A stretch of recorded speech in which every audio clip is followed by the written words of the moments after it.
حمدا كثيرا طيبا مباركا فيه كما يحب ربنا ويرضى وأشهد أن لا إله إلا الله وحده لا شريك له وأشهد أن محمدا عبده ورسوله صلى الله عليه وعلى آله وأصحابه أجمعين أما بعد.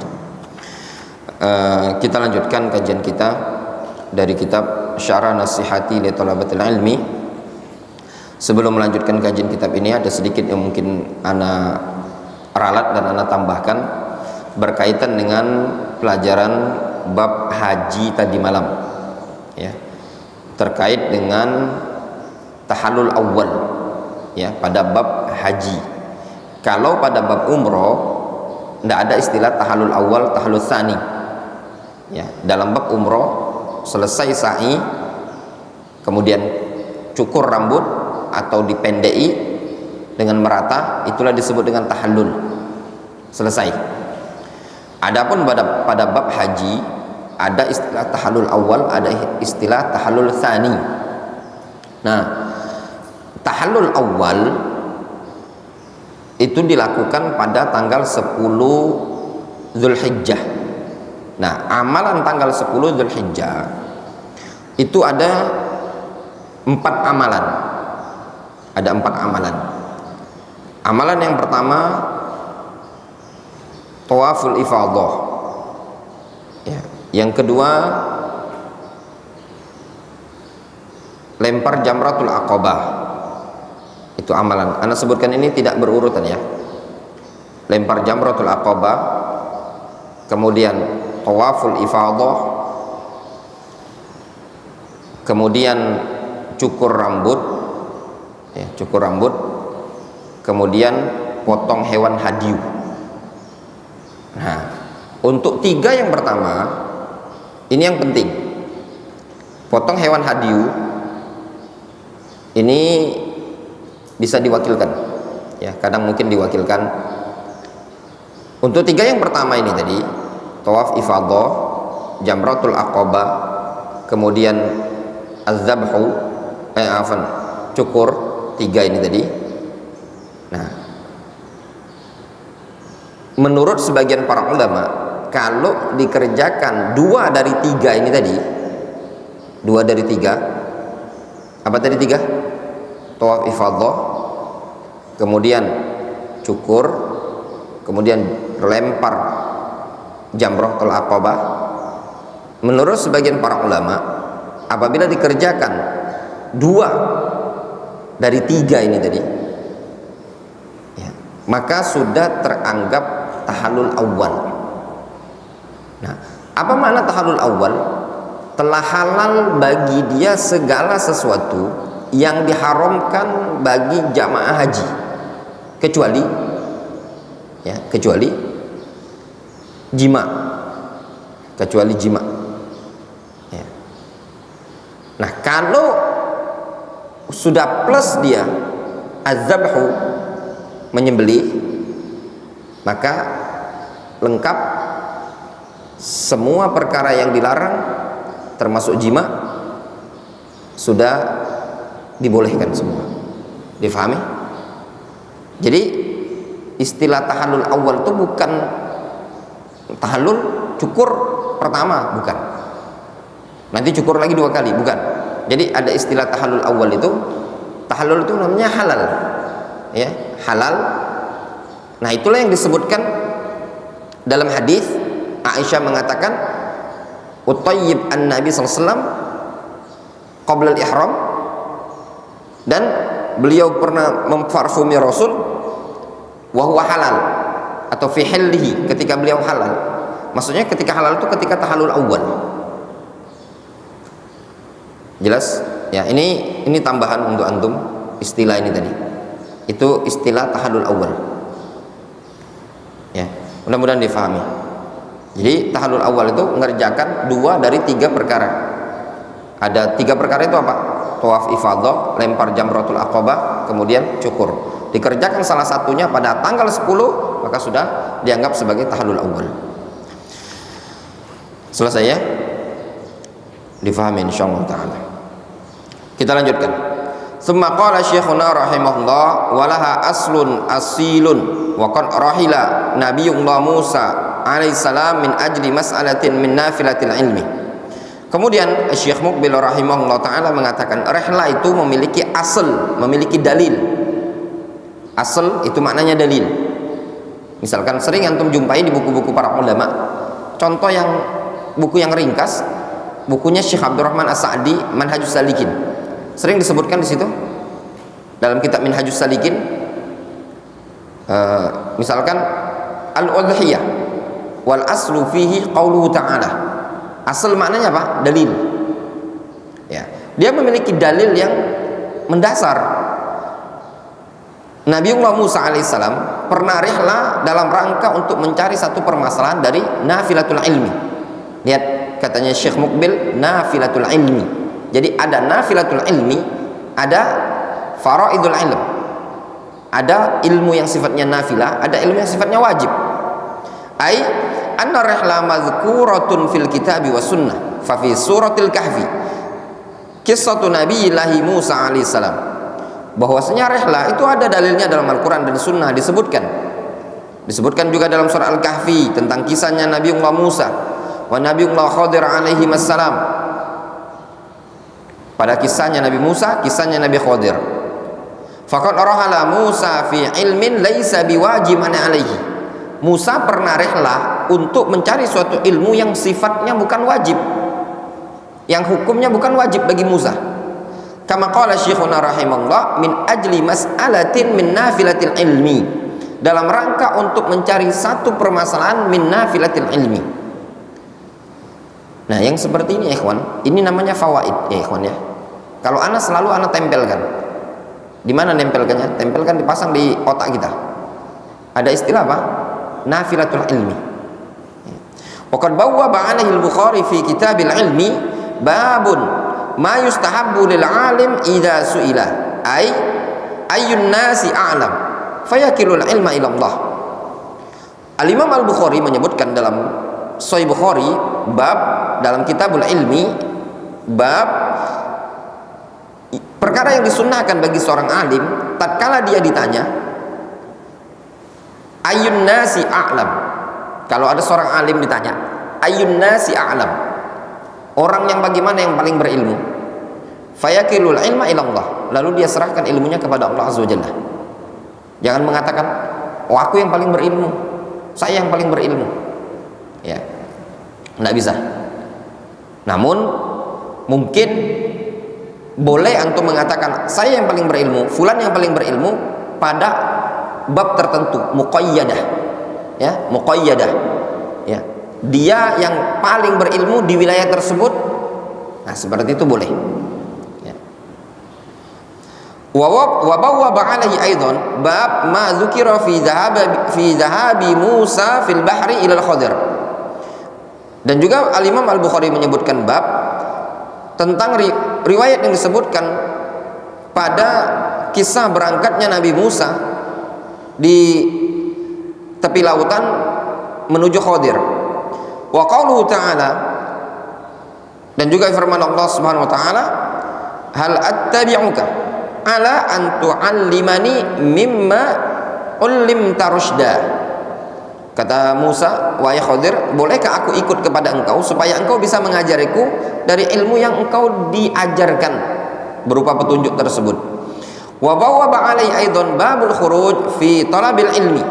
Dan juga Imam Al-Bukhari buat bab babul khuruj fi talabil ilmi. Wa rahala Jabir ibn Abdullah masirata syahrin. Jabir bin Abdullah pernah rihlah perjalanan 1 bulan. Ila Abdullah ibni Unais fi haditsin wahid. Menuju Abdullah bin Unais dalam mencari satu hadis. Jabir bin Abdullah pernah rihlah 1 bulan untuk cari satu hadis. Wa bawwaba Al-Bukhari rahimahullah aidan ala hadisi Uqbah ibn al-Harith. Juga Imam Bukhari pernah buat bab pada hadis Uqbah ibn al-Harith, wa fihi, padanya adalah apa? Annahu raqiba ila Nabi sallallahu alaihi wasallam ila al-Madinah. Uqbah ibn al-Harith pernah naik kendaraan menuju Nabi sallallahu alaihi wasallam menuju kota Madinah. Fasa'alahu an mas'alatin fir radha. Uqbah ibn Harith bertanya kepada Nabi sallallahu alaihi wasallam tentang permasalahan radha, susuan. Kisahnya gini. Uqbah ibn Harith ini menikah dengan seorang perempuan. Nah, tiba-tiba ada seorang wanita mengatakan kepada Uqbah bahwasanya si Uqbah ini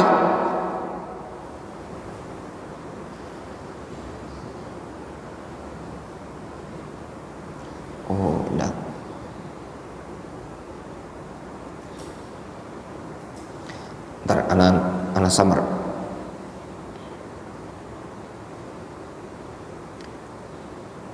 Nggak ingat anak. Ya, tersamarkan. Ada 2 kisah. Nanti anak salah. Perlu dicek. Ada 2 kisah masalah raudhah ini yang tanya kepada Nabi sallallahu alaihi wasallam. Kisahnya ada 2 orang perempuan, laki-laki perempuan. Kemudian yang si laki-laki ini tadi dikasih tahu sama perempuan kalau dia berdua itu saudara sesusuan. Kemudian dia tanya kepada Nabi SAW. Seingat anak kayaknya ini kisahnya seperti ini. Ya. Ini seingat anak Uqbah ibn Harith kisahnya seperti ini. Ada lagi kisah lain masalah raudhah itu. Ada orang, dia perempuan, dia tanya kepada Nabi SAW kalau dia punya anak angkat tapi udah gede. Tapi itu bukan kisahnya Uqbah, kisahnya yang lain. Udah gede, terus gimana katanya? Boleh tidak disusui? Kata Nabi SAW, susui saja. Dia mengatakan, ya Rasulullah, innahu dhuhlihya. Dia ini sudah berjenggot. Kata Nabi SAW, qad alimtu annahu kabir. Aku tahu dia sudah berjenggot. Itu juga masalah raudhah. Namun yang ditanyakan sama Uqbah ibn Harith ini adalah kisah nikah tadi. Jauh-jauh dia datang kepada Nabi SAW. Seingat anak ya, kisahnya seperti itu. Jauh-jauh dia datang kepada Nabi SAW. Ternyata dia saudara sesusun. Kemudian disuruh pisah. Babur rihla fi mas'alatin nazilah wa ta'lim ahlihi. Bab rihla pada permasalahan nazilah dan mengajari keluarganya. Nanti dicek lagi ya, insyaallah nanti hadisnya dicek. Sehingga anak seperti itu. Intinya salah satu dari 2 kisah tadi. Kalau tidak kisah masalah ada nikah sama saudara kandung, saudara susuan, atau kisahnya yang tadi, yang istrinya nyusui anak angkat tadi. Wa qad qala Allah Subhanahu wa ta'ala fi kitabihi wa fi sya'ni Musa alaihi salam. Allah Subhanahu wa ta'ala menyebutkan dalam Al-Qur'an tentang kisahnya Nabi Musa, wa rihlatu il Khadir, dan rihlanya kepada Khadir. Wa idh qala Musa li fatahu la abrahu hatta ablugha majma'al bahraini aw amdiya huquban. Falamma balagha majma'a bainihima nasiya hutahuma fattakhadha sabilahu fil bahri saraba. Falamma jawaza qala li fatahu atina ghada'ana laqad laqina fi min safarina hadha nasaba. Qala araita id awayna ila as-sakhrat fa inni nasitul hut wa ma ansanihu illa syaitanu an adhkurah wattakhadha sabilahu fil bahri ajaba qala dzalika ma kunna nabghi fartadda ala atharihima qasasa fawajada 'abdan min ibadina atainahu rahmatan min indina wa 'allamnahu min ladunna ilma qala lahu Musa hal attabi'uka ala an tu'allimani mimma 'allimta rusyda ila akhiril ayat fi rihlati Musa wa akhdhihi al-ilma 'anil Khadir. Itu tadi. Ya, ayat ini ma'ruf ya kan, antum bisa lihat terjemahannya. Tsumma qala syekhuna rahimahullah wal ghurbatu sa'iduka 'alal faragh li tahsilil ilmi. Kemudian Syekh Mukbil mengatakan al-ghurbah, keterasingan itu bisa membantu engkau untuk fokus dalam mendapatkan ilmu. Ketika antum terasing jauh tempatnya, itu bisa membantu antum untuk fokus dapat ilmu. Taqaddamal kalam ala dzalik wa anna at-talib idza rahala ila ghairi baladihi ibta'ada an katsirin minal masyakil wal masyaghil wa tafarraga li talabil ilmi wa tahsilihi ijtama'a dhihnuhu wa tahayya'a qalbuhu lil hifdzi wal ilmi fahassala katsiran minal ilm bi khilafil baqa fi baladihi fa innahu walau istafada fa innahu yushghil bi katsirin minal umur wa la yahsul lahu at-tafarruq kama yahsul liman rahala fi talabil ilmi wa huwa waqi'un wa musyahadun wa mujarrabun lidza yastafidu talibul ilmi fi ghurbatihi aktsar min baqaihi fi baladihi walhamdulillahi awwalan wa akhiran wa zahiran wa batinan wa lahul fadlu wal minnah. Kata Syekh Adil, beliau mengatakan seorang talib apabila dia rehla ke suatu negeri luar, ya, dia menjauh dari, atau berarti dia telah menjauh dari banyak permasalahan-permasalahan, problem-problem yang ada di negerinya tadi. Ketika seseorang rehla berarti dia sudah menjauh dari sekian banyak masalah. Bukan dapat masalah, bukan, menjauh. Dia lebih fokus untuk mencari ilmu dan meraih ilmu tersebut. Sehingga ijtama'a dhihnuhu, sehingga pikirannya, konsentrasinya lebih terkumpul. Wa tahayya'a qalbuhu lil hifdzi wal ilmi, hatinya juga siap untuk menghafal dan mencari ilmu. Fahassala katsiran minal ilm, sehingga dia pun bisa meraih banyak ilmu. Bi khilafil baqa fi baladihi, beda kalau seandainya dia masih tetap di kampung halaman dia. Fa innahu walau istafada, kalau orang masih tetap di kampung halaman dia, meskipun dia ngambil faedah, fa innahu yushghil bi katsirin minal umur, dia masih akan tersibukkan dengan perkara-perkara yang banyak, ya, dari urusan-urusan yang ada. Kalau istilah kita Palembang, terlalu banyak gawi. Antum misalkan dekat di sini, dikit-dikit suruh pulang, dikit-dikit begini, dikit-dikit ini. Itu kalau yang dalam Palembang ini tadi. Wala yahsul lahu at-tafarruq kama yahsul liman rahala fi talabil ilmi, sehingga tidak bisa dia dapatkan tafarruq, kefokusan, sebagaimana yang didapatkan bagi orang yang rehla dalam mencari ilmu. Wa huwa waqi'un wa musyahadun wa mujarrabun, dan itu memang waqi', nyata, disaksikan, mujarrab. Lidza yastafidu talibul ilmi fi ghurbati aktsar min baqaihi fi baladihi. Oleh karena itulah seorang talibul ilmi, ya, ketika dia berada di tempat asing, dia akan mendapatkan istifadah lebih banyak dibandingkan dia masih di tempat kampung halaman dia. Walhamdulillahi awwalan wa akhiran wa zahiran wa batinan wa lahul fadlu wal minnah. Jelas ya ikhwan? Kata beliau, Syekh Adil mengatakan apa? Waqi'un wa musyahadun wa mujarrabun. Yang jelasnya nyata, real. Orang yang berada di tempat yang terasing akan mendapatkan istifadah jauh lebih banyak dibandingkan orang yang berada di suatu kampung atau suatu negerinya dia. Itu jelas. Kenapa? Karena dia akan lebih fokus. Tidak ada beban urusan-urusan lain, tidak ada beban-beban dari orang tuanya, tidak ada beban dari kerabatnya. Dia lebih fokus. Itu kalau dia merantau, kalau dia rehlah tadi. Berbeda tatkala dia berada di kampung halamannya, memungkinkan ada kesibukan-kesibukan yang membuat dia kadang tidak fokus dalam thalabul ilmi syar'i. Wallahu ta'ala shawab. Ya, sedikit-sedikit kita guyuri, mudah-mudahan ini kitab selesai sebelum masuk bulan Dzulhijjah ini tadi, ya. Nanti insyaallah akan kita ganti dengan kitab yang lain. Naktafi bihadzal qadar.